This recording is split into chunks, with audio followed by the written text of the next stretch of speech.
तो जय नमस्कार दोस्तों, आप सभी का स्वागत है हमारे यूट्यूब चैनल रैपिड स्टडी में। तो हमने जो सीरीज़ शुरू की है यूपी जीके जीएस के आरडब्ल्यू वाले सर के, जिसके हैंड रिटन नोट आपको हमारे चैनल पर मिल जाएंगे। टेलीग्राम पर आप जाकर एक बार ज्वाइन हो जाइएगा, ठीक है। इस पर हम सुपरफास्ट रिवीजन करेंगे। चलिए करते हैं अपने क्वेश्चन की शुरुआत। इसमें सेट नंबर तीसरा और चौथा कंबाइंड है, ठीक है। तो पहला क्वेश्चन है कि पूर्वी घाट का सबसे ऊंचा शिखर कौन सा है। तो पूर्वी घाट का सबसे ऊंचा शिखर कौन सा है? महेंद्रगिरी है। कौन सा? महेंद्रगिरी, जो कि उड़ीसा में है। किसमें है? उड़ीसा में स्थित है। अब आ जाते हैं अन्य जो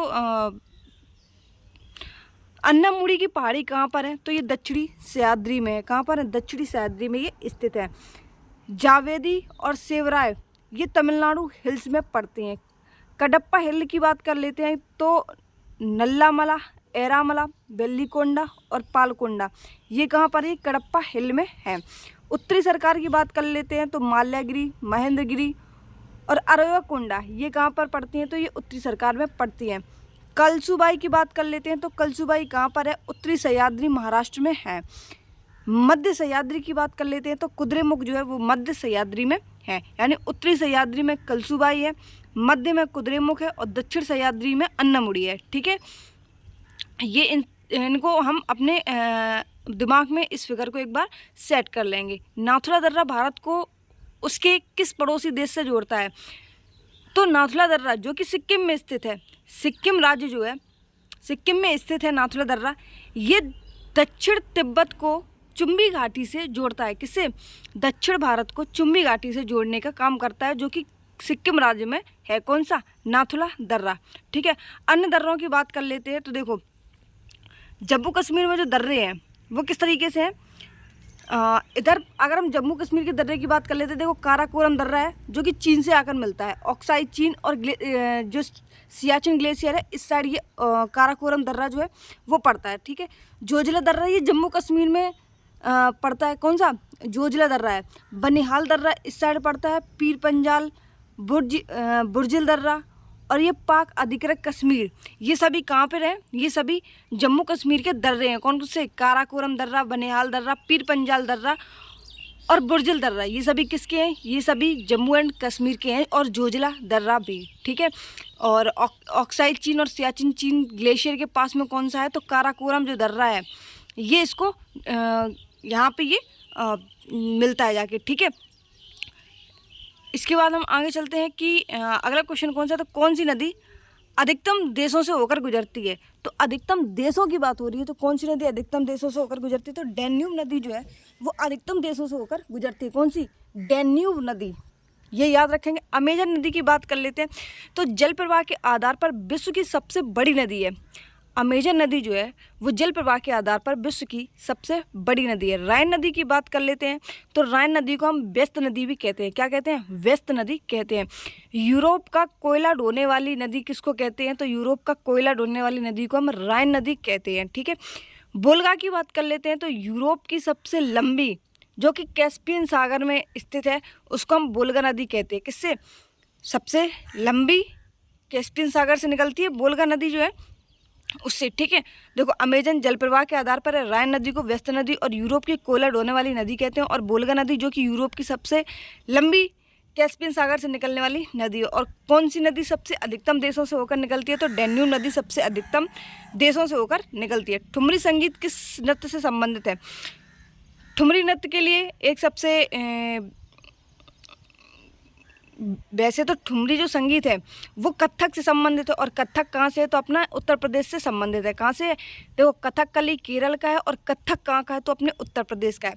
इसकी एक ठुमरी की, वैसे ठुमरियों की रानी किसको कहा जाता है? तो शोभा गुट्टू को कहा जाता है। किसको?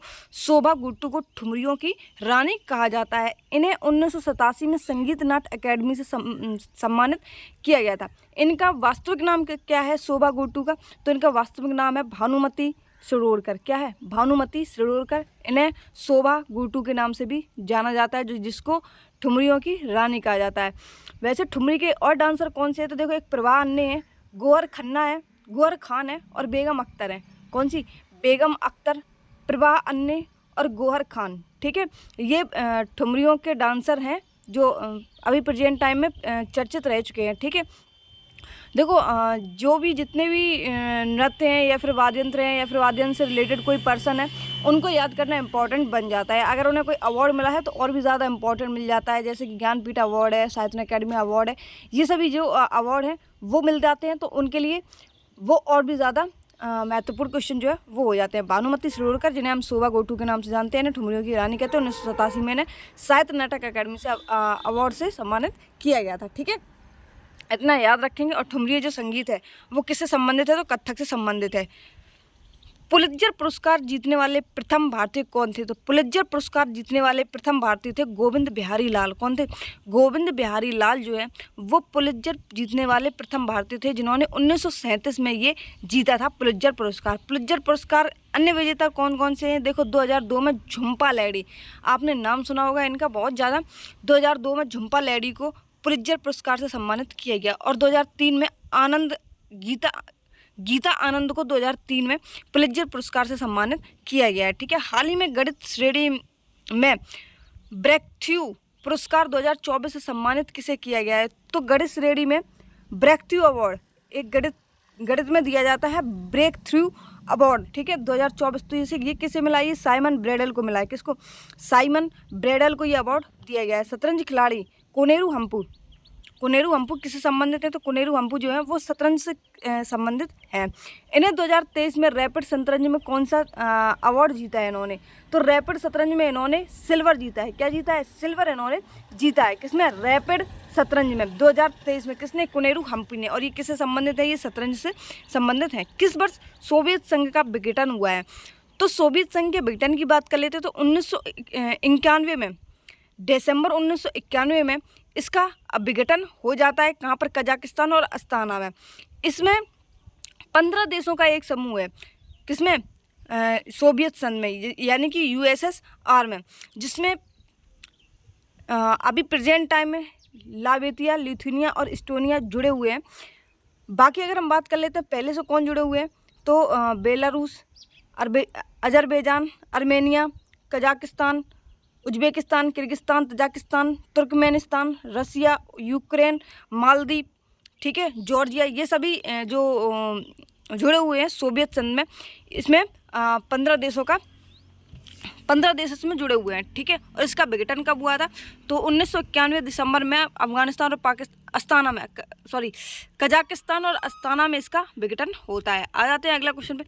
किस त्योहार को फगुआ के नाम से भी जाना जाता है, फगुआ, फाग कब आती है, होली के टाइम पे आती है फाग, तो उसी को हम फगुआ कहते हैं। ठीक है, तो फगुआ त्यौहार कब होता है, तो होली को हम कहते हैं। पुरातात्विक स्थल सुतकोटजा किस राज्य में स्थित है, तो सुतकोटजा कहाँ पर स्थित है, ये गुजरात में स्थित है। क्या स्थित है, गुजरात में स्थित है। और सुतकोटजा में ही क्या मिले थे, घोड़े के जबड़े के अवशेष मिले थे। किसके, घोड़े के जबड़े के जो अवशेष है वो कहाँ पर मिले थे, तो गुजरात में ही मिले थे।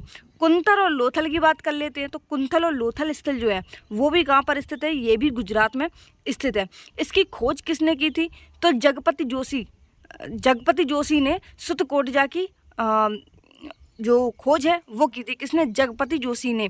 ठीक है, कुंतल और लोथल की बात कर लेते हैं, ये गुजरात के ही स्थल हैं। घोड़े के जबड़े के अवशेष कहाँ मिले थे, गुजरात में मिले थे। मालिक प्लस कुत्ता के साक्ष्य जो हैं, यानी कि मालिक के साथ में कुत्ते को भी दफनाने के साक्ष्य कहाँ पर मिले थे, रोपड़ का मतलब क्या होता है, किसी चीज़ को लगाना, और लगाने का मतलब होता है धरती में गाड़ना। ठीक है, और धरती में गाड़ने का मतलब होता है कि मालिक और कुत्ते दोनों के साक्ष्य जो है वो मिले थे। मालिक और बकरे की बात कर लेते हैं, तो कहाँ पर, लोथल कहाँ पर है, गुजरात में। रोपड़ कहाँ पर है, तो रोपड़ कहाँ पर है, पंजाब में स्थित है। कहाँ पर, पंजाब में ये स्थित है। और लोथल कहाँ पर है, तो लोथल गुजरात में है। यहाँ पर क्या मिले थे, यहाँ पे मालिक और बकरे दोनों के जो साक्ष्य हैं एक साथ में मिले थे। ठीक है, भारतीय गैणा प्रमाण कहाँ पर मिले थे, तो भारतीय गैणा के प्रमाण जो है वो आमरी में मिले थे। कहाँ पर, भारतीय गैणा के जो प्रमाण है कहाँ पर मिले थे, आमरी में ये मिले थे। हम्पी की बात कर लेते हैं, मैसूर पैलेस, हम्पी और बनेरघट्टा राष्ट्रीय उद्यान, ये कहाँ पर है, ये कर्नाटक में स्थित है। कहाँ पर है, कर्नाटक में स्थित है बनेरघट्टा राष्ट्रीय उद्यान। यहाँ पर बनेरघट्टा राष्ट्रीय उद्यान में हम हो आए हैं। ठीक है, और मैसूर पैलेस को जाने में थोड़ा सा मिस कर गए थे, कुछ दिक्कत होगी। तो मैसूर पैलेस, हम्पी और बनेरघट्टा राष्ट्रीय उद्यान कहाँ पर है, कर्नाटक में स्थित है। दुधमा जलप्रपात की बात कर लेते हैं, तो ये कहाँ पर है, तो ये उड़ीसा में स्थित है। कौन सा, दुधमा जलप्रपात। कहाँ पर, कोरापुट में उड़ीसा के कोरापुट से निकलकर ये आंध्र प्रदेश के विशाखापट्टनम तक ये दुधवा जलप्रपात जो है वो आता है। ठीक है, 618 में हर्षवर्धन ने किसको पराजित किया था? तो 618 में हर्षवर्धन ने पुलकेशिन सेकंड, कौन से? पुलकेशिन सेकंड को पराजित किया था। और किस नदी पर पराजित किया था? तो नर्मदा नदी पर पराजित किया था। कहाँ पर? नर्मदा नदी पर पराजित हर्षवर्धन ने 618 में पुलकेशिन द्वितीय को पराजित कर दिया था। इनके दरबारी कवि कौन थे? तो बाणभट्ट थे। कौन थे? बाणभट्ट थे, जिन्होंने एक रचना रची थी जिसका नाम था हर्षचरित्र। क्या था? हर्षचरित्र। ठीक है, ये बाणभट्ट किसके दरबारी कवि थे? हर्षवर्धन के थे। किसके? हर्षवर्धन के थे। हर्षवर्धन के नाटक की बात कर लेते हैं। तो हर्षवर्धन के नाटक एक तो प्रियदर्शिका था, क्योंकि इनका और नागनंदन था। क्या था? नागानंद था। और इसके बाद में रत्नावली था। कौन था? रत्नावली, प्रियदर्शिका, नागानंद, इसका इनके नाटक थे। हिमालय में सबसे भारी परत कौन सी होती है? तो हिमालय की सबसे भारी परत जो है वो शिवालिक पर्वत श्रेणी होती है। कौन सी होती है? शिवालिक पर्वत श्रेणी जो है वो हिमालय की सबसे भारी परत होती है। कौन सा मौर्य शासक बौद्ध धर्म का अनुयायी था? तो कौन सा मौर्य शासक बौद्ध धर्म का अनुयायी था? अशोक जो है। कौन से? अशोक, जिनके बौद्ध काल में तीसरी जो संगत है, तीसरी बौद्ध संगति जो है वो अशोक के कार्यकाल में ही होती है। एक हमने आपको बताई थी। ठीक है, तो तीसरी जो थी वो किसके? अशोक के कार्यकाल में होती है। और चौथी जो थी वो कनिष्क के कार्यकाल में हुई थी। और जो दूसरी थी वो कालाशोक के कार्यकाल में हुई थी। ठीक है, पहला जो थी वो अजातशत्रु के कार्यकाल में हुई थी। एक फिर से एक बार रिपीट कर देते हैं। एक ये हमने किस में बताई थी? कनिष्क के में। ये किस में हो गई? ये अशोक के में हो गई। ये किस में हो गई? ये कालाशोक के में हो गई। ये किस में हो गई? ये जो पहली संगति है वो अजातशत्रु के कार्यकाल में हो गई। ठीक है, जो पहली बौद्ध संगति है वो अजातशत्रु के। अध्यक्ष कौन थे तीसरी बौद्ध संगति के? तो मोगली पुत्र थे। कौन थे? मोगली पुत्र थे, जिन्हें हम कथावस्तु भी कहते हैं। स्थान की बात कर लेते हैं। तो तीसरी बौद्ध संगति जो है वो कहाँ पर हुई थी? तो पाटलिपुत्र में हुई थी। कहाँ पर? पाटलिपुत्र में हुई थी। सुत पटक का मतलब क्या होता है? सुत पटक का मतलब होता है आनंद। क्या होता है? सुत पटक का मतलब होता है आनंद। और विनय पटक का मतलब क्या होता है? उपाली। क्या होता है? उपाली होता है विनय पटक का मतलब। अर्थ की बात कर रहे हैं। ठीक है, सुत पटक याद रखिए कि हमें सुत पटक की ज़रूरत होती है। ठीक है, और इसके बाद अगला क्वेश्चन है कि भारत की 2011 की जनगणना के अनुसार किस राज्य की जनसंख्या घनत्व 17 व्यक्ति प्रति वर्ग किलोमीटर है? तो 17 व्यक्ति प्रति वर्ग किलोमीटर जो है वो अरुणाचल प्रदेश की है। किसकी है? अरुणाचल प्रदेश की है। ठीक है, जो कि सबसे कम मानी जाती है। यानी कि यहाँ पर जो पर्सन के रहने के लिए स्थान है वो काफ़ी है, लेकिन सबसे ज़्यादा कहाँ पर है? तो सबसे ज़्यादा जो है वो दिल्ली की है। कहाँ पर है? दिल्ली के। यानी कि प्रति वर्ग किलोमीटर पर कितने पर्सन रहते हैं? 11,320 पर्सन जो है वो सर्वाधिक रहते हैं। कहाँ पर? प्रति व्यक्ति जनसंख्या घनत्व।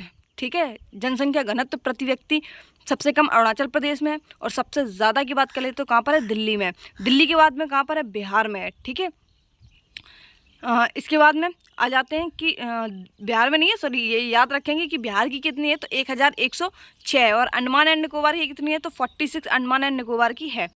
वैदिक भजनों या मानों के संग्रह को किस नाम से जाना जाता है? तो वैदिक भजनों या मंत्रों के संग्रह को नाम से किसको? संहिता को जाना जाता है। किसको? संहिता को जाना जाता है। वेदा को किस नाम से जाना जाता है? तो अपूर्सा के नाम से जाना जाता है। किसके?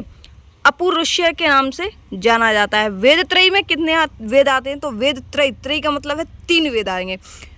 और वेद चतुष्य का मतलब है कि जो चौथा वेद है, 4 ही तो वेद होते हैं, ऋग्वेद, यजुर्वेद, अथर्ववेद और सामवेद। ठीक है, तो वेद त्रयी में 3 शुरुआत के आते हैं और अथर्ववेद है ये वेद चतुष्य में आता है।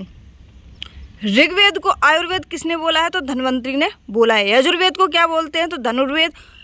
और ये किसने बोला है? तो विश्वामित्र ने बोला है। सामवेद को क्या बोलते हैं? तो गद्यवेद बोलते हैं। किसने बोला है? तो भरत मुनि ने ये बोला है। अथर्ववेद को क्या बोलते हैं? तो शिल्पवेद। ये किसने बोला है? ये विश्वकर्मा ने बोला है। विस्फोटक की तीव्रता के आधार पर ज्वालामुखी का क्रम क्या है?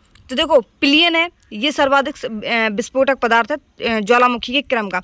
उसके बाद में बालकेनो है, उसके बाद में स्ट्रोम्बोली है, उसके बाद में हवाई द्वीप है। ठीक है, यानी कि विस्फोटक की तीव्रता के आधार पर ज्वालामुखी का क्रम। तो जो पिलियन ज्वालामुखी है ये तो सबसे पहले तीव्रता पर आता है विस्फोटक में, उसके बाद में वाल्केनी, उसके बाद में स्ट्रोम्बोली, उसके बाद में हवाई द्वीप जो है वो आता है।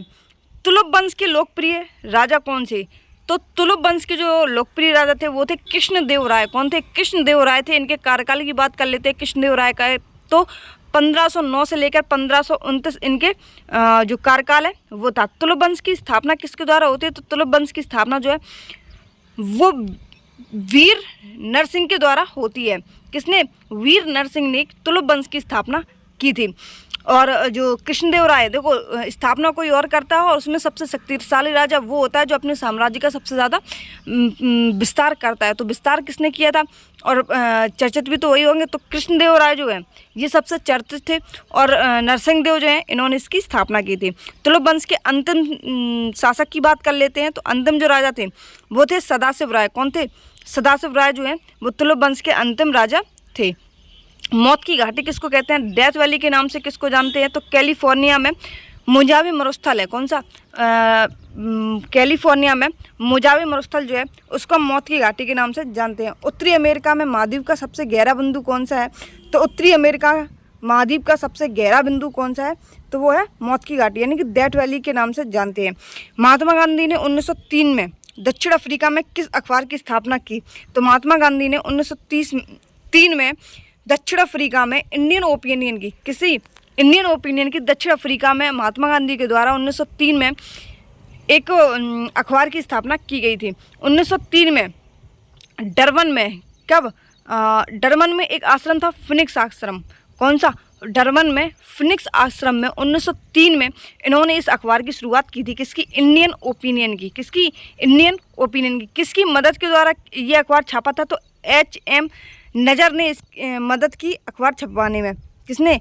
HM नज़र ने इनकी मदद की थी। इंडियन ओपिनियन का मतलब क्या था? तो नटाल कांग्रेस का संचार पत्र था। क्या था? नटाल कांग्रेस का संचार पत्र जो है इंडियन ओपिनियन में था। मूसी नदी किस नदी की सहायक नदी है? तो मूसी नदी जो है ये कृष्णा की सहायक नदी है। किसकी है? कृष्णा की सहायक नदी है। अब देखो याद कैसे करेंगे, इसकी एक ट्रिक बनाने की कोशिश करते हैं। ठीक है, देखो कृष्ण भगवान थे, उनकी एक मौसी थी। कौन थी? मौसी, यानी कि मूसी। वो क्या खिलाती थी उनको? माल। क्या खिलाती थी? माल, यानी कि माल प्रवाह। और कहाँ पर जाकर? नदी के घाट पर जाकर माल खिलाती थी। क्या खिलाती थी? नदी के घाट पर जाकर माल खिलाती थी। और नदी कौन सी थी? तो तुंगभद्रा नदी थी। कौन सी थी? तुंगभद्रा नदी थी। और किसके साथ में जाते थे कृष्ण भगवान? तो भीमा के साथ में जाते थे। किसके साथ में? भीमा के साथ में जाते थे। ठीक है, कृष्णा नदी जो है मौसी थी, यानी कि मूसी नदी। माल खिलाती थी, यानी कि माल प्रवाह। घाट पर जाकर, किसके? तुंगभद्रा नदी के घाट पर जाकर भीमा के साथ में। ठीक है, अब आते हैं गंगा की। गंगा की कौन कौन सी नदियाँ थी? तो रामगंगा, गोमती और घग्गर। वैसे तो ये सभी को पता है।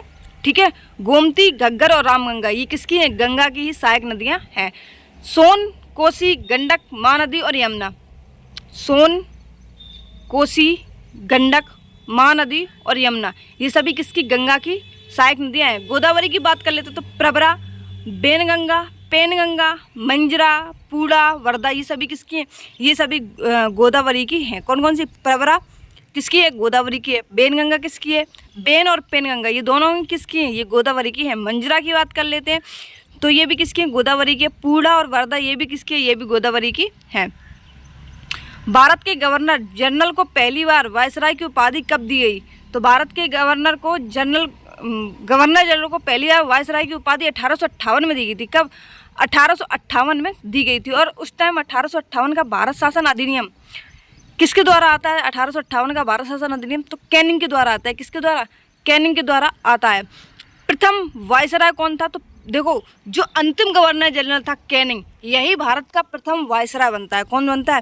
देखो गवर्नर सबसे पहला आता है बंगाल का गवर्नर। ठीक है, उसके बाद में आता है बंगाल का गवर्नर जनरल, उसके बाद में आता है भारत का गवर्नर जनरल, उसके बाद में आता है अंतिम गवर्नर जनरल और फिर भारत का प्रथम जो वायसराय है वो।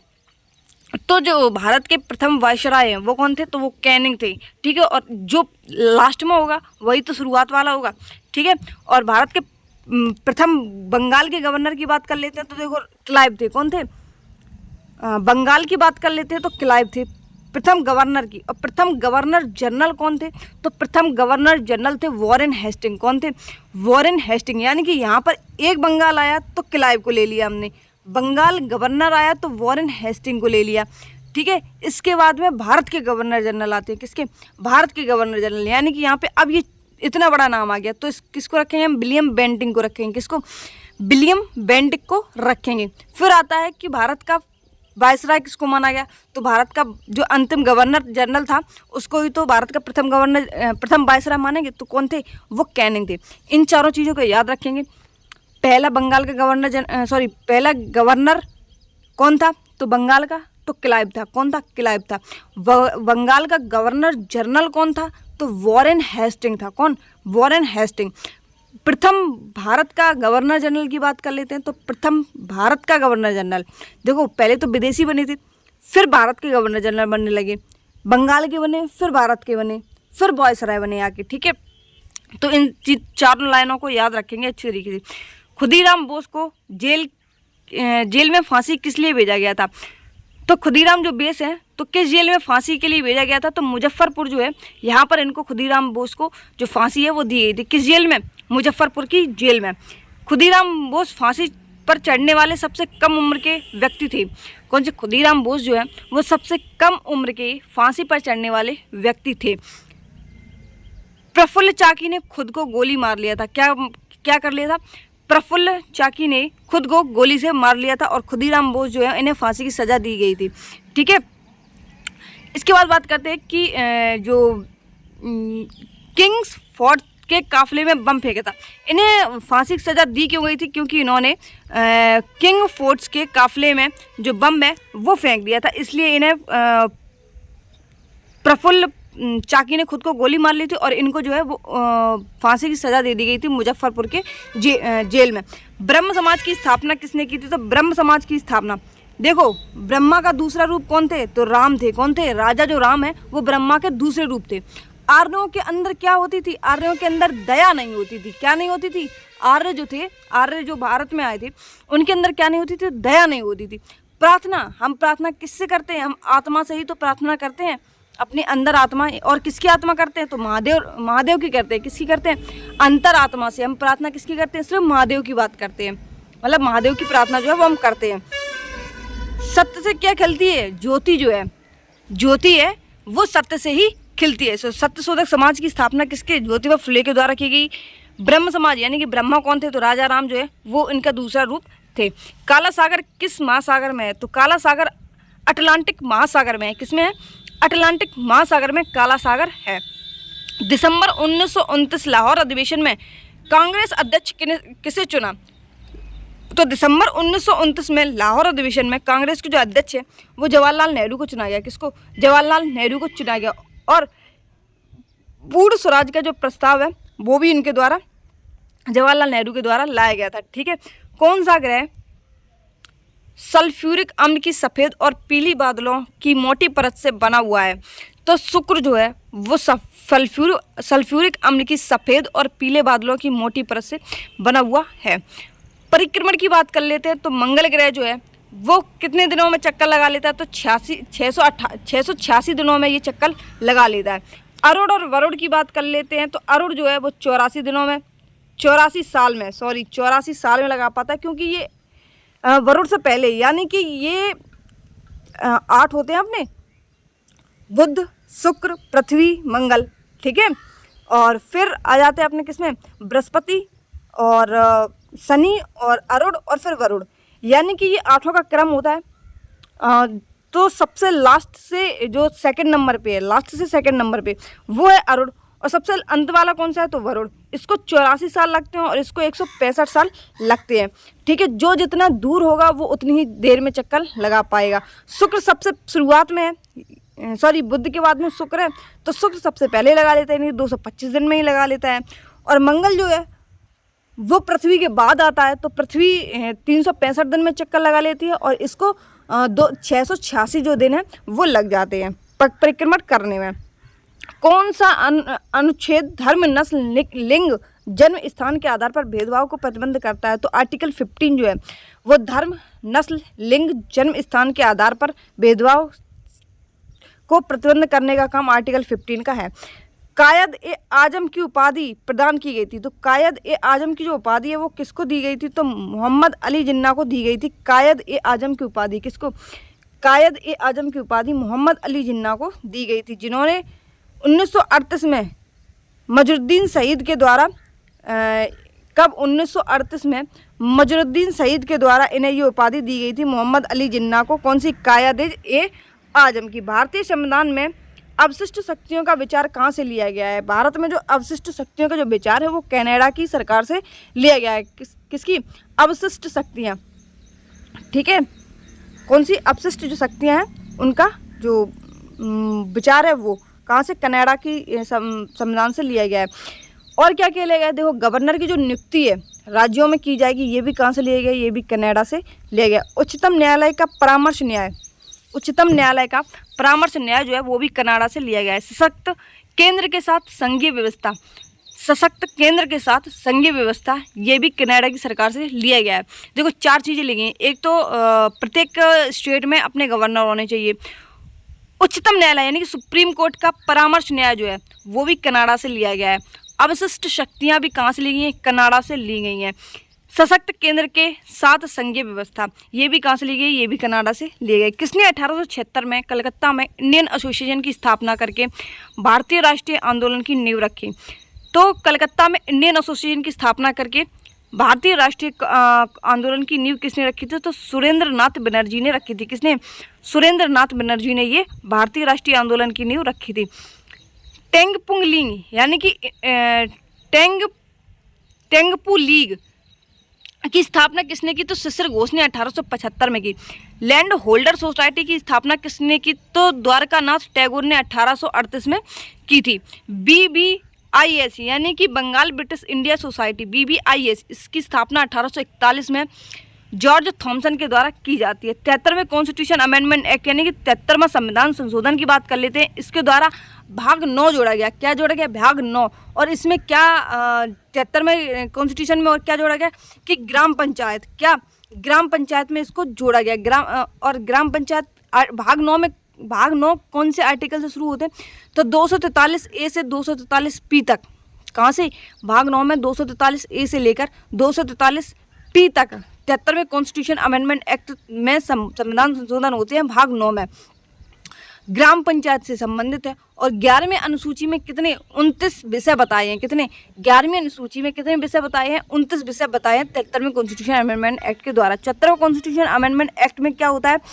यहाँ पर तो देखो 73 में ए से लेकर पी तक हो गया था।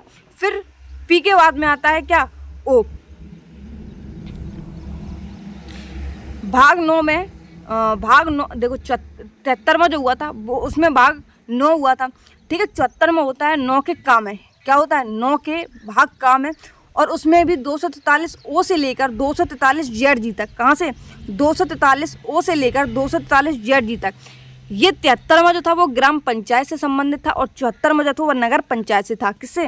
देखो 73 में था ग्राम से और 74 में था नगर पंचायत से।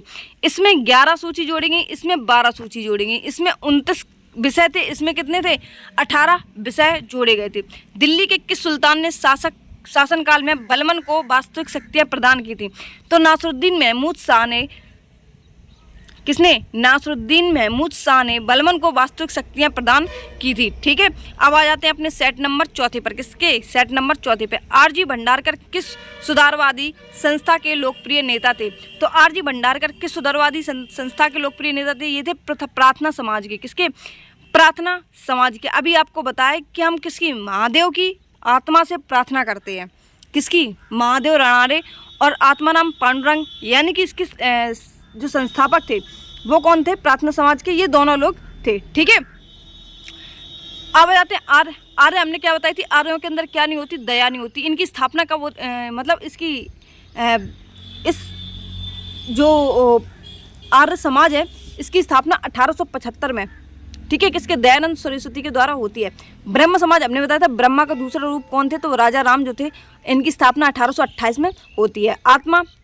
प्रार्थना समाज की स्थापना बताया था आत्माराम पांडुरंग और महादेव राणारे के द्वारा इनकी स्थापना होती है। कब? 1867 में। कब? 1867 में। यहाँ पे ये प्रेरणा के स्रोत कौन बन जाते हैं? यहाँ पे केशव चंद्र जो है वो प्रेरणा के स्रोत बन जाते हैं। इनके द्वारा प्रेरणा दी गई थी कि आप प्रार्थना समाज की स्थापना कीजिए। थियोफिजिकल सोसाइटी की बात कर लेते हैं तो HP एलाबास्टस्की और HS आलकट, ठीक है। ये थियोफिजिकल सोसाइटी के जो संस्थापक है वो माने जाते हैं। विधवा पुनर्विवाह का समर्थन करने वाले बंगाली समाज सुधारक और लेखक का नाम क्या है? तो बंगाली समाज सुधारक जो है वो थे ईश्वर चंद्र विद्यासागर। इन्होंने एक न्यूज़पेपर निकाला था जिसका नाम था सोम प्रकाश। कौन था? सोम प्रकाश। इन्होंने विधवा पुनर्विवाह में बहुत समर्थन दिया था। वैसे तो विधवा पुनर्विवाह में बेंटिक का भी यहाँ था, लेकिन अगर अपने बंगाली समाज सुधारक की बात कर लेते हैं तो ये ईश्वर चंद्र विद्यासागर थे। वैसे विधवा पुनर्विवाह अधिनियम जो है वो 1856 में आता है। कब? 1856 में कैनिंग के द्वारा। किसके? कैनिंग के द्वारा 1856 में ये आता है। और किसकी सिफारिश पर ये लाया गया था? प्रथम वायसरॉय जो थे। कौन? प्रथम वायसरॉय थे और अंतिम भारतीय गवर्नर जनरल थे। कौन थे? अंतिम भारतीय गवर्नर जनरल थे और पहले वायसरॉय थे। कौन? कैनिंग। ठीक है। 1856 में विधवा पुनर्विवाह अधिनियम आता है। किसकी सिफारिश पर आता है? तो ईश्वर चंद्र विद्यासागर की सिफारिश पर आता है, जो कि एक बंगाली समाज सुधारक थे। इनका न्यूज़पेपर क्या था? तो सोम प्रकाश इनका न्यूज़पेपर था। पीएम के रूप में सबसे लंबा कार्यकाल किसका था? तो पीएम के रूप में सबसे लंबा कार्यकाल जवाहरलाल नेहरू का था। किसका? पीएम के रूप में सबसे लंबा कार्यकाल जवाहरलाल नेहरू का था। पीएम के रूप में सबसे कम कार्यकाल किसका था? तो कम कार्यकाल अटल बिहारी वाजपेयी का था। किसका? अटल बिहारी वाजपेयी का था। बाल गंगाधर तिलक की बात कर लेते हैं तो इनकी पुस्तक है बाल गंगाधर तिलक की। कौन सी? गीता रहस्य। कौन सी? गीता रहस्य जो है वो इनकी पुस्तक है। पत्रिकाएं की बात कर लेते हैं बाल गंगाधर तिलक की। तो मराठा में जो थी वो थी अंग्रेजी, और केसरी जो थी वो कौन सी थी? तो मराठी में थी। देखो मराठा नाम है इसका। ठीक है। मराठा नाम इसका है पत्रिका का। मराठा पत्रिका किस में थी? तो अंग्रेजी में थी। और जो केसरी पत्रिका थी वो किस में थी? तो वो मराठी में थी। ठीक है। ये गरम दल के नेता थे। कौन थे? गरम दल के नेता थे। और नरम दल के नेता कौन थे? तो महात्मा गांधी थे। अगर कोई एक गाल पे थप्पड़ मारे तो दूसरे गाल भी आगे कर देना चाहिए, और कोई जवाब नहीं देना चाहिए। कौन अलीगढ़ आंदोलन के संस्थापक थे, जो भारत में मुसलमानों के पुनरुत्थान के लिए काफ़ी हद तक उत्तरदायी थे? तो ये क्वेश्चन हम आपको कल के सेट में बताया था। तो कौन थे? सर सैयद अहमद खान थे। कौन थे? सर सैयद अहमद खान थे, जिन्होंने अलीगढ़ आंदोलन के संस्थापक थे। कौन से? ये यूपीजीके में हमने पढ़ाया आपको, क्योंकि अलीगढ़ से संबंधित था क्वेश्चन ये। ठीक है।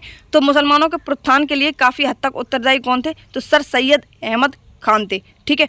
खान अब्दुल गफ्फार खान की बात कर लेते हैं। इन्हें भारत रत्न कब प्राप्त हुआ? तो 1987 में। भारत रत्न प्रथम विदेशी थे जिन्हें 1987 में भारत रत्न से सम्मानित किया गया था, खान अब्दुल गफ्फार खान को। ठीक है। इन्हें सर हिंदी गांधी भी कहते थे। किसको? खान अब्दुल गफ्फार खान को। और सीमांत गांधी के नाम से भी इनको जानते थे। ठीक है। सारे जहां से अच्छा हिंदुस्तान हमारा, ये किसने लिखा है? तो ये मोहम्मद इकबाल ने लिखा है। किसने? मोहम्मद इकबाल ने लिखा हुआ है। वर्ष 1739 ईस्वी में करनाल का युद्ध नादिर शाह तथा किसके मध्य लड़ा गया था? तो करनाल का युद्ध नादिर शाह और किसके? मोहम्मद शाह के बीच में। मोहम्मद शाह को हम क्या रंगीला के नाम से भी जानते थे। ठीक है। जो कि मयूर सिंहासन का अंतिम शासक था। कौन? मोहम्मद शाह और नादिर शाह, इन दोनों के बीच में करनाल का युद्ध होता है 1739 में। ठीक है। मोहम्मद शाह को रंगीला और मयूर सिंहासन के अंतिम शासक के रूप में जाना जाता है। नादिर शाह जो था ये कहाँ से आता है? तो इसको ईरान का नेपोलियन कहते हैं। किसको? ईरान का नेपोलियन किसको कहते हैं हम? नेपोलियन का मतलब है नादिर शाह से। किससे? ईरान। रान यानी ना भी इसमें आया और नेपोलियन भी इसमें आया, तो नादिर शाह को हम लगा देंगे। हिंदी साहित्य का स्वर्णकाल किसको कहा जाता है? तो हिंदी साहित्य का जो स्वर्णकाल है वो अकबर को कहा जाता है। किसको? अकबर को कहा जाता है। औरंगजेब के दरबार में सबसे ज़्यादा हिंदू अधिकारी थे। कौन थे? हिंदू अधिकारी सबसे ज़्यादा किसके दरबार में थे? तो औरंगजेब के दरबार में थे। पानीपत का तृतीय युद्ध कब होता है? तो पानीपत का तृतीय युद्ध 1761 में अहमद शाह अब्दाली और मराठा के बीच में होता है। कब? 1761 में अहमद शाह और अब्दाली के बीच में ये होता है। दक्षिण में राष्ट्रकूट वंश के संस्थापक कौन थे? तो राष्ट्रकूट वंश के संस्थापक कौन थे? दंतीदुर्ग थे। ये क्वेश्चन तो घिसा पिटाया हर एग्जाम में मुंह उठा के चला आता है दंतीदुर्ग वाला। पाल वंश की बात कर लेते हैं। ये भी घिसा पट्टा है कि गोपाल जो है वो इस पाल वंश के संस्थापक है। चोल वंश के तो विजय चोल है। कैलाश मंदिर का निर्माण किसने कराया था? तो कृष्ण प्रथम ने कराया था। किसने? कृष्ण प्रथम ने कराया था। राष्ट्रकूट वंश की जो राजधानी थी वो कौन सी थी? तो दंतीदुर्ग जो है इन्होंने राजधानी बताई थी। कौन सी? मान्यखेत। कौन सी? मान्यखेत। मास्की शिलालेख वर्तमान में किस राज्य में स्थित है? तो मास्की जो शिलालेख है वो कहाँ पर स्थित है? ये कर्नाटक के रायचूर जिले में स्थित है। कहाँ पर? कर्नाटक में एक जिला पड़ता है रायचूर जिला, ये वहाँ पर स्थित है। कौन सा? मास्की जिला। अभिलेखों का जनक किसको कहा जाता है? तो अभिलेखों का जो जनक है वो अशोक को कहा जाता है। देखो, अभिलेख अशोक, अभिलेख अशोक, ठीक है। 2-3 बार अपने दिमाग में रिमाइंड करेंगे तो चीज़ें जो है वो याद रहेंगी, ठीक है। अभिलेखों का जनक किसको कहते हैं? तो अशोक को कहते हैं।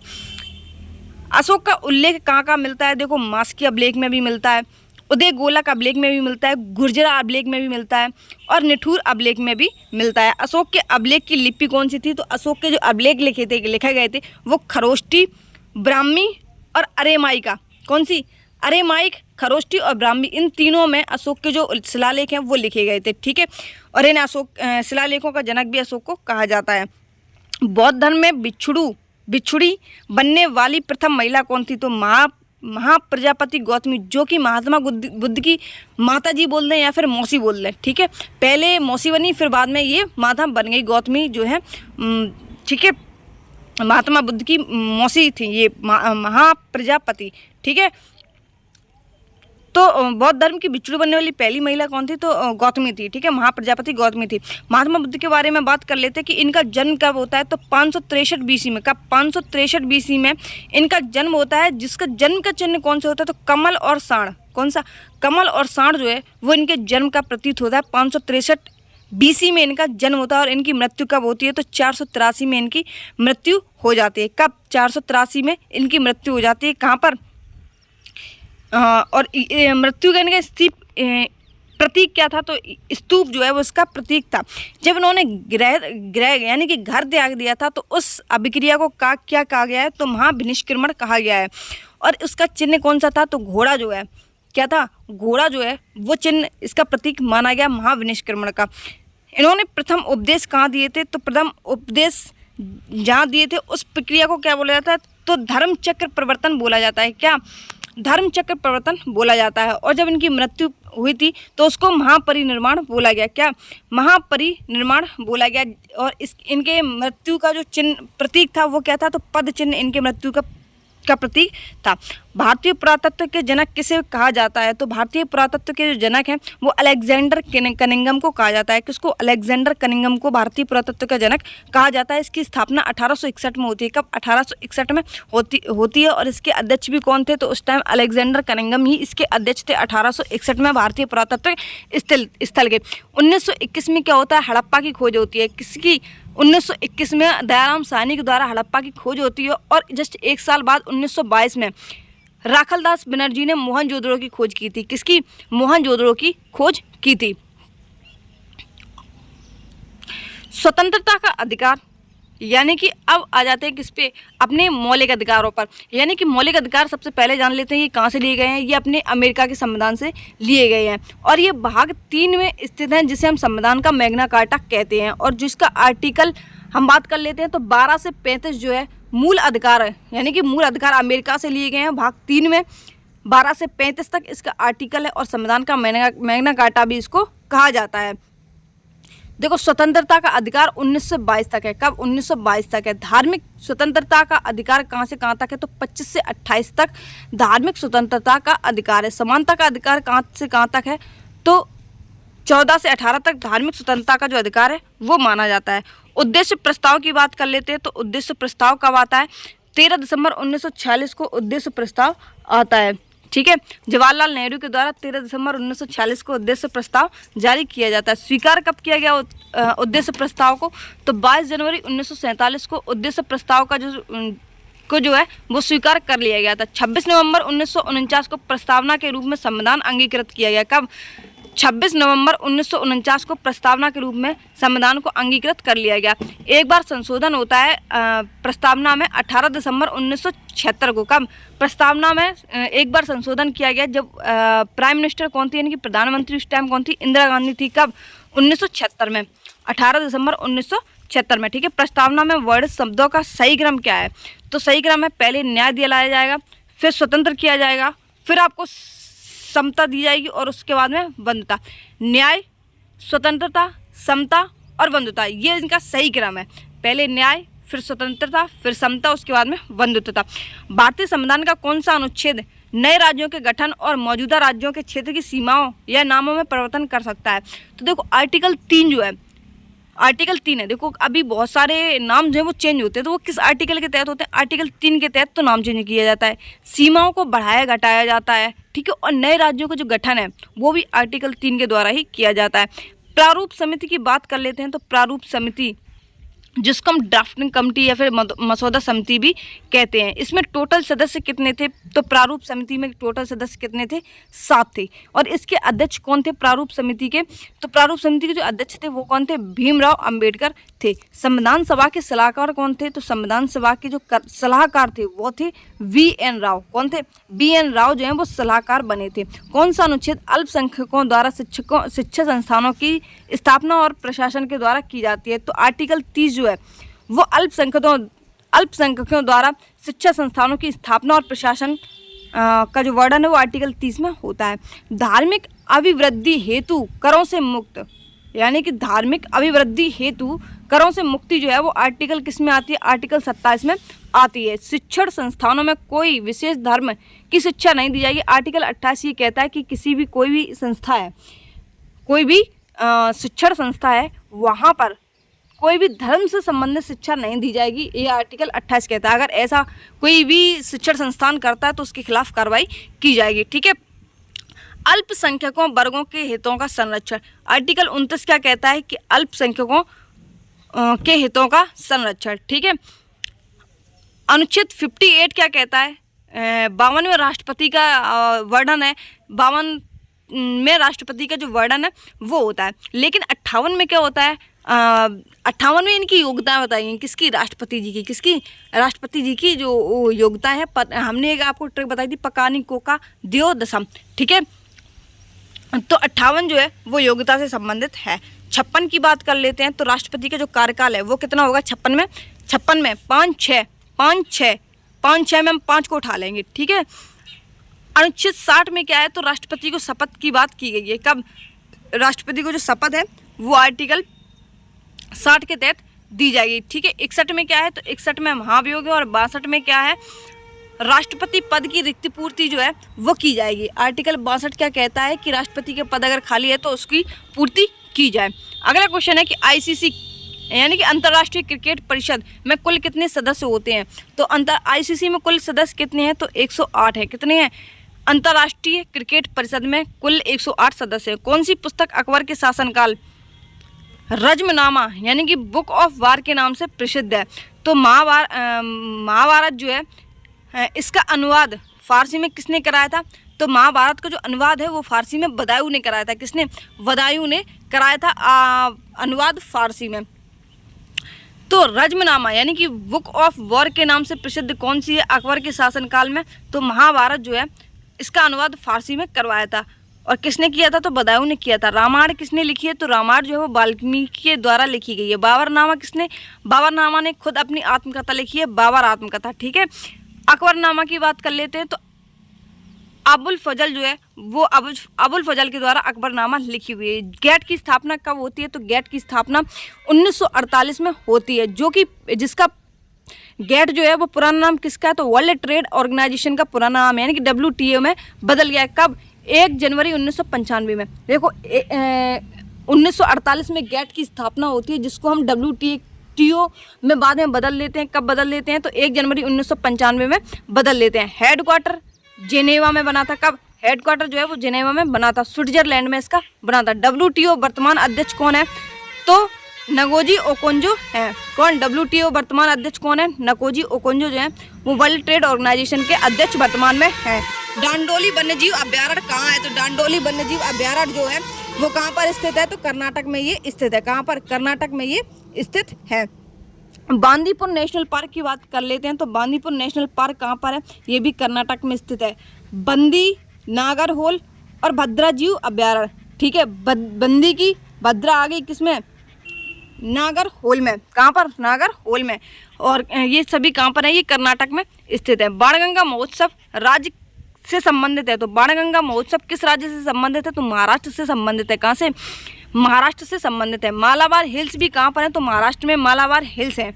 बालकेश्वर मंदिर कहाँ पर है? तो महाराष्ट्र में बालकेश्वर मंदिर जो है वो महाराष्ट्र में स्थित है। राजस्थान का वार्षिक मेला जिसमें ऊँटों का व्यापार एक प्रमुख आकर्षण होता है, कौन सा? राजस्थान का वार्षिक मेला जिसमें ऊँटों का व्यापार एक प्रमुख आकर्षण होता है वो कहाँ पर होता है?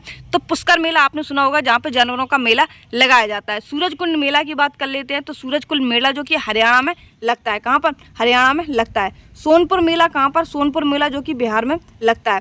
मरु मेला की बात कर लेते हैं तो मरु मेला जो कि जैसलमेर राजस्थान में ये मरु मेला स्थित है।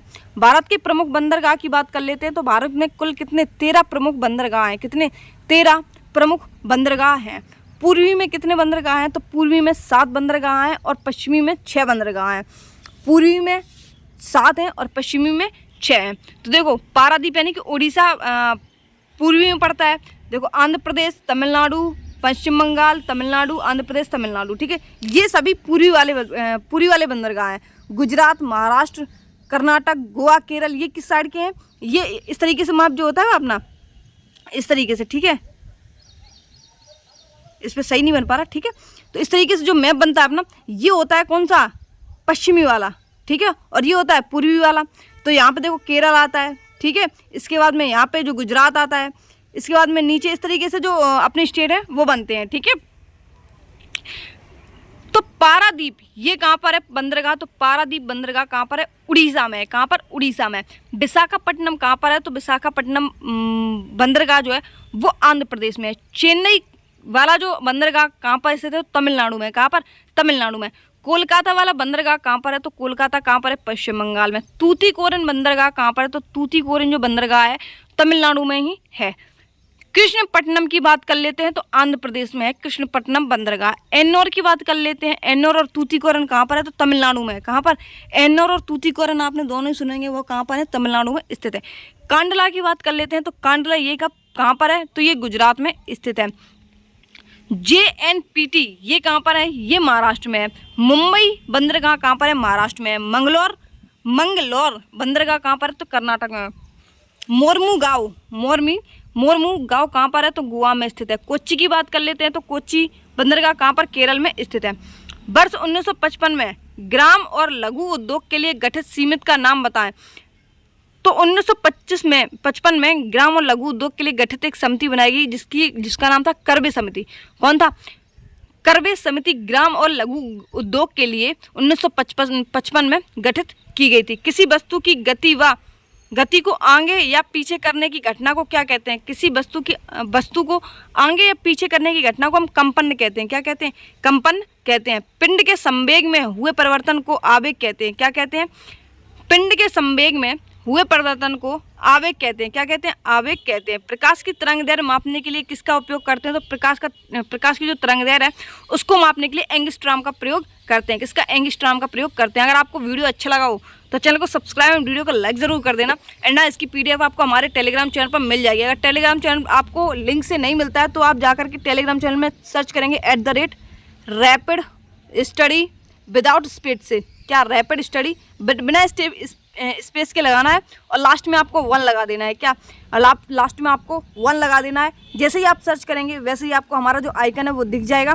और साथ ही में आप एक बार विजिट जरूर कर लेना कि मैंने PDF ये अपलोड की है या फिर नहीं किया है। लेकिन आप PDF जो है वो शाम को अपलोड करते हैं क्योंकि PDF जो है वो थोड़ी हाई क्वालिटी में हमको आपको देनी पड़ती है, ठीक है, जिसकी MB भी कम हो और अच्छी क्वालिटी में दिखे भी, ठीक है। इसीलिए जो PDF है वो हम फ्री टाइम में अपलोड करते हैं। मिलते हैं अपने नेक्स्ट वीडियो में, तब तक के लिए जय हिंद, बाय बाय।